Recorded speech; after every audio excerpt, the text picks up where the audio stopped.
Today we will discuss about urine examination. It have two part. First part are going to microscopic examination. Second part we will study about epithelial cell, red cell, white cell, renal cast, crystals and microorganism. Urine examination it have two part. First part is microscopic examination.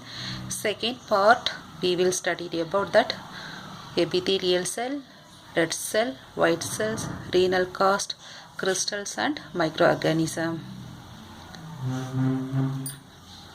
When the sample of urine sent for microscopic examination need to centrifugation. We need microscopic examination. First we need centrifugation. Here we are using low speed around 2000 to 3000 rpm for 5 to 10 minutes. Sample we will give to centrifugation low speed 2000 to 3000 rpm for 5 to 10 minutes. Then sediment formed bottom of the tube.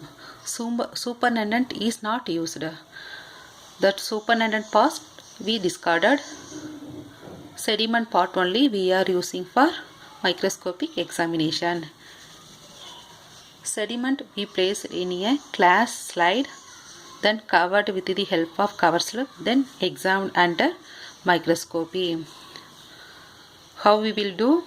Collect urine sample, then centrifuge at low speed 2000 to 3000 rpm for 5 to 10 minutes. Then supernatant is not used, only sedimented part only we are using. We placed that sediment part in a glass slide, then examined under compound microscope.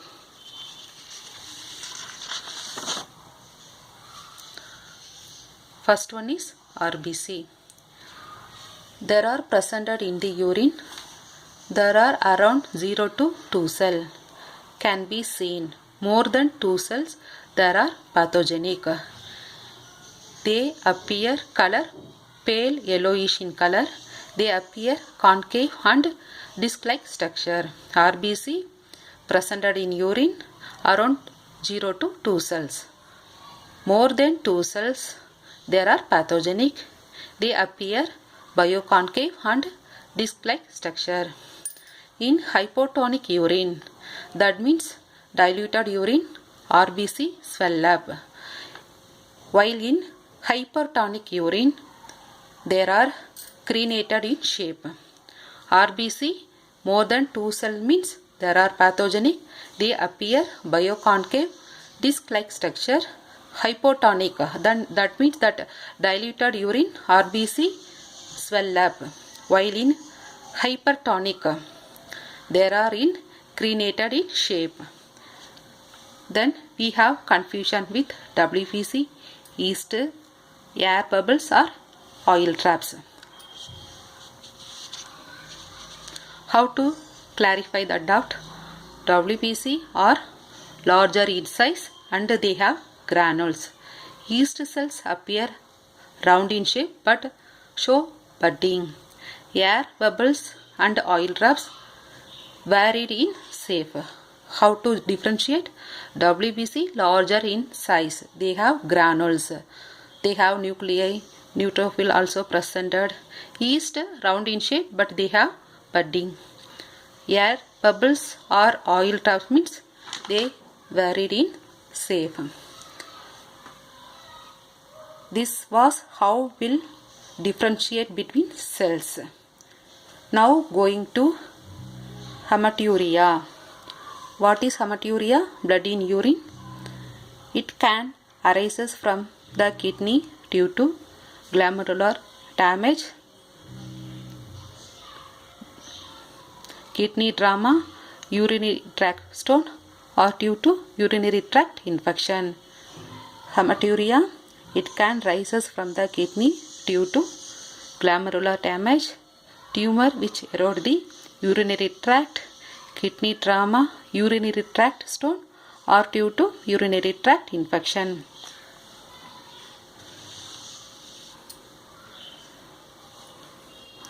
Physiological changes urine by mensurating human or from drama produced by bladder catheterization.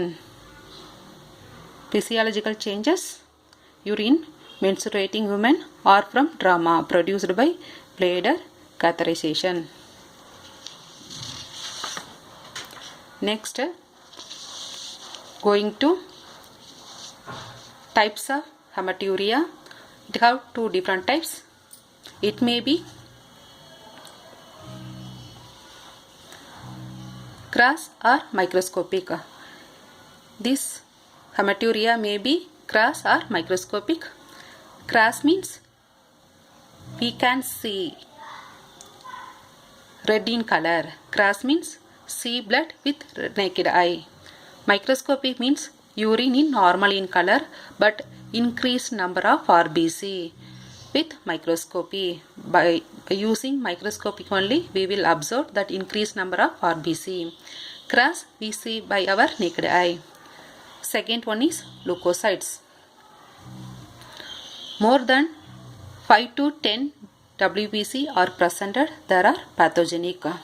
More than 5 to 10 WBC presented means pathogenic.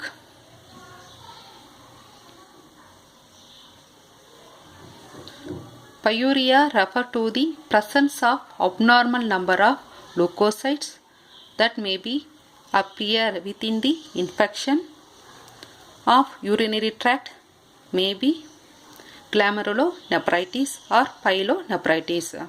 Infection may be either upper or lower urinary tract or acute glomerulonephritis. Third one is epithelial cell. Three different type of epithelial cell presented: squamous epithelial, renal tubular epithelial, and transitional or bladder epithelial. First one is squamous epithelial. This one is there are large flat cells with central oval nucleus. This one is large cell presented oval nucleus. Second one is renal tubular epithelial. This one is smaller in size, but there are most clinically significant. Third one is transitional. This one is spindle shape with large oval nucleus.